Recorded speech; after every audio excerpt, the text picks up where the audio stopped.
Do you have a lot of ideas for comics? Do you envision seeing your own comic made one day or your own manga that you have this whole storyline plotted out, but you haven't started it yet? Maybe I can help you.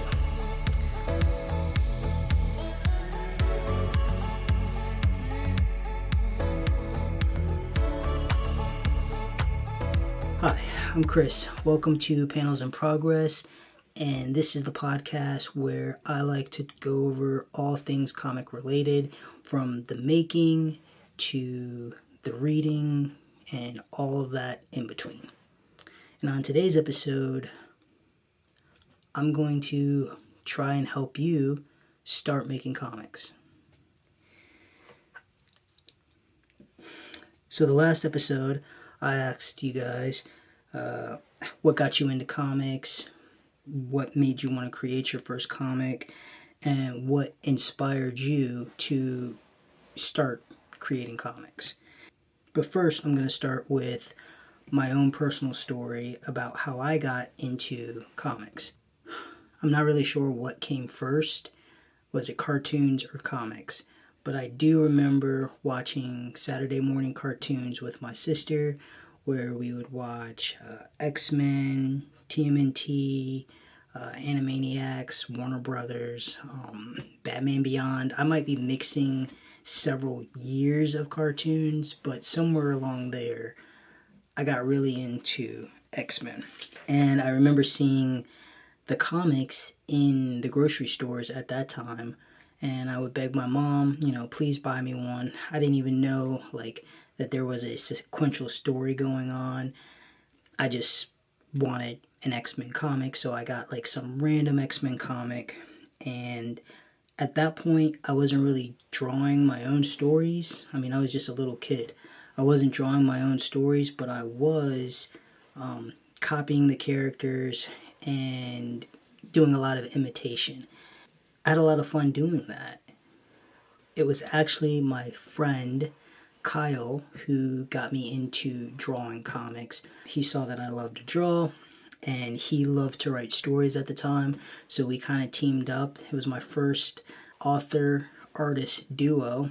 All the stories that we created were pretty much knockoffs of popular stories that already existed. So we had a Indiana Jones knockoff, and we had this knockoff of Star Wars, even though I had never seen the movies, neither of them, but Kyle was really big into them. But we were making comics, and literally he would tell me what was supposed to happen in the story, and I would sit down and I would just start drawing out the paneling.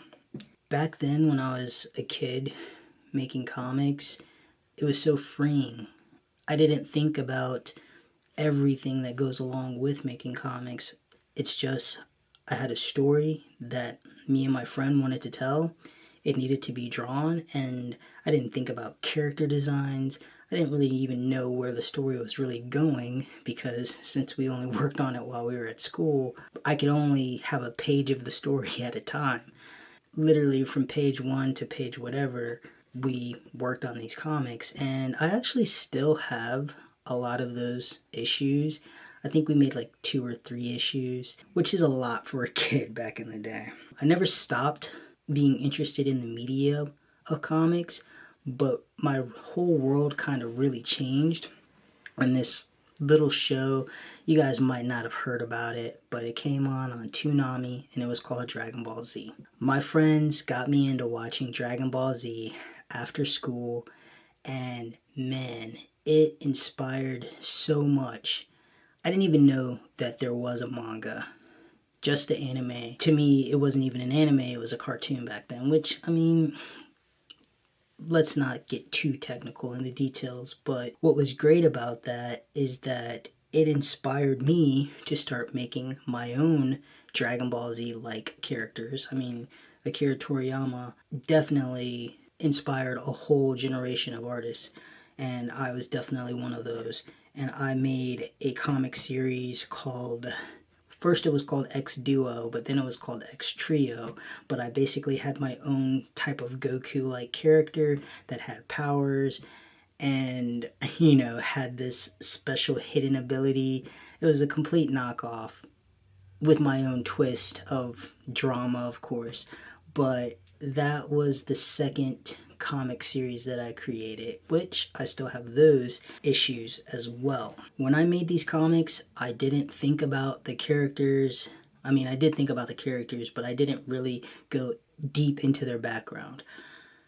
I mostly had an idea, and I took page 1 of a notebook and I started drawing page 1, panel 1, and I would fill the page with panels.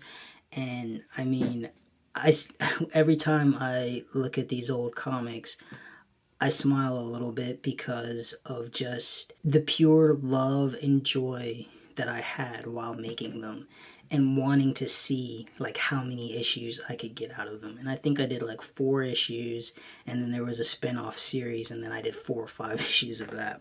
I would say that the first actual comic story that I followed was Extreme X-Men. This was much later in my life, end of high school, closer to college, where I was following Extreme X-Men, and it was Chris Claremont's run. I was reading the trade paperbacks of that, loved X-Men, loved the story. I was hooked. What's great about that is that even though I never finished the story, that story inspired me to start creating my own stories. But why am I telling you all this? I'm telling you all this to say that every person who makes comics or manga has this sort of passion, because you need this passion, you need this love, this ability to start a story, to tell a story, to draw the story. Making a comic, making a manga, it takes time and it takes a lot of dedication.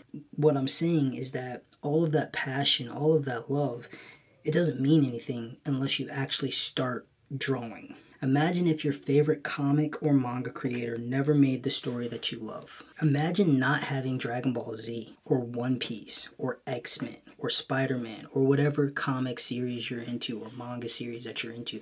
Imagine if those stories that touched your life never existed. One of my favorite mangas recently is Alice in Borderland. This was a story that wasn't on my radar at all. I happened to go to my library, I picked up the book, I started reading it, and I was instantly hooked. I read the first 3 volumes in probably 2 or 3 days, which is super fast for me. I was hooked, and I wanted the next one, and the next one, and the next one. There's 9 volumes in total.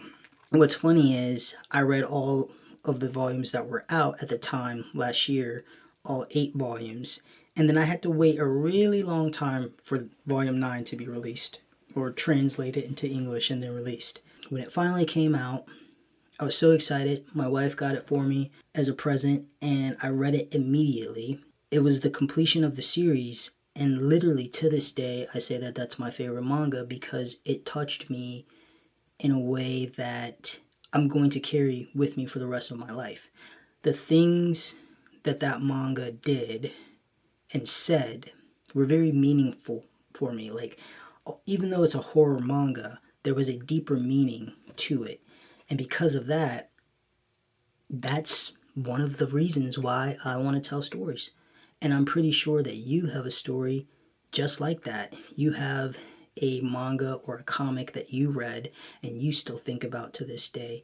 And maybe they inspired you to tell your own story.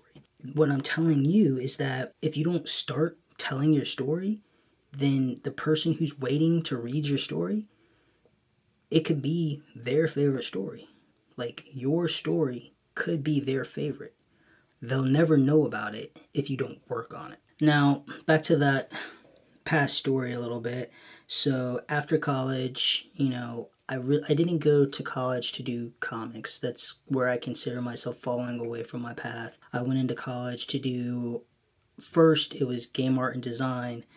Then I switched it to media arts and animation, which is a whole story for a whole nother time. After I got out of college, I didn't draw for 2 years. I didn't read comics. I didn't do anything with the medium. But one day, I started drawing again. one day I started reading again, and then before I know it, I started wanting to make comics. But I was afraid. So I was afraid to start making comics. I was afraid that I didn't know enough. I was afraid that my drawings weren't good enough. And spoiler alert, I still feel that way. But that was the perfectionist side of me. I felt like I had to research, I had to practice, I had to improve, I had this self-imposed list of all of these things that I thought that I needed to do before I could actually tell my stories, before I could share my stories. And to be honest, some of that I'm actually still doing. Like, the doubt, I don't think you ever fully escape it. You just learn how to move through it. But let me not get ahead of myself. When I wasn't creating my own obstacles to starting, I went back to researching, always feeling like I didn't know enough about comics to make comics. I bought books, I watched YouTube videos, I read comics, I studied them, I did everything I could but actually create comics. And I want to say that what changed everything was, I believe it was the YouTuber Mew Tripled who said this, that she had a shit book. A shit book is a type of sketchbook. And she said she kept her sketchbook separated from her shit book because she needed that space. The sketchbook that she had, she was like basically being a perfectionist in, but the shit book allowed her to be as free as she needed to be, to draw and experiment and try things, and nobody needed to see it. And when that happened, when she said that, it kind of clicked in my head. And that's when I got the idea to start making shitty comics. And when I say shitty comics, I mean like really shitty. There were wobbly lines, the panels weren't even, weird deformed characters, the bubbles were scratchy, the wording was bad, the timing was off, like everything that could possibly be wrong with these comics, they were wrong with them. But I needed that. I needed to make shitty comics. But here's the beauty of it. I was finally making comics. No matter how crappy they were, I was actually making comics. I kept with that. I had a whole sketchbook of them where I would practice paneling, I would practice jokes, I would practice layouts, little character things, just putting one box next to the other, making a panel, making a short story, just whatever. Just getting out the comics. And then after I started gaining some confidence about the fact that, hey, I could actually do this, then I started to make a little bit longer comics. And they were basically 4 to 6 panels. They were jokes. They were about my life with my wife. That also was an experiment because I was practicing another form of comics, which is web comics on Instagram. So Instagram comics, I guess. I kept them all. No matter how bad they were, I kept all of my work, and it was worth it because I needed that safe space to create comics. And I bet if you are doubting yourself, you probably need a safe space too. So give it a try. I'm saying give yourself permission to make shitty comics. Give yourself permission to make horrible comics. Make comics that suck. Make comics that aren't funny. Make comics that don't make sense. Make comics that aren't scary, aren't beautiful, don't make any sense. It doesn't matter. Just make comics. Because no one has to see it. Like, yeah, sure, you can put it online, you can share it, but if you're just getting used to the idea of making comics, just make them. No one has to see them. It can be your secret. It can be just something that you're doing for fun, something that you enjoy doing. Start with where you are, start with what you have, start with what you know, and just make comics. Let them be shitty, because they're not always going to be shitty. You will get better. And to be honest, if it wasn't for me starting with the shitty comics, I wouldn't be working on the comic that I'm currently working on right now.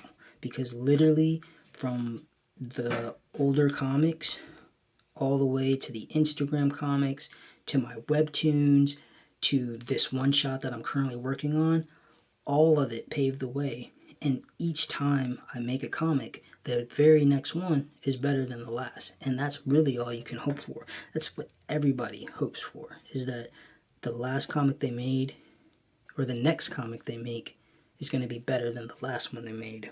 So please, start your journey today. You have stories to tell, and one day, your fans are going to be excited to read them. Before I end today's episode, I have to ask, what's holding you back from creating your comic? If you're already creating, tell me about the first comic you created and why. I want to hear all about your stories. Put your answers in the comment section. And until then, go work on your comic.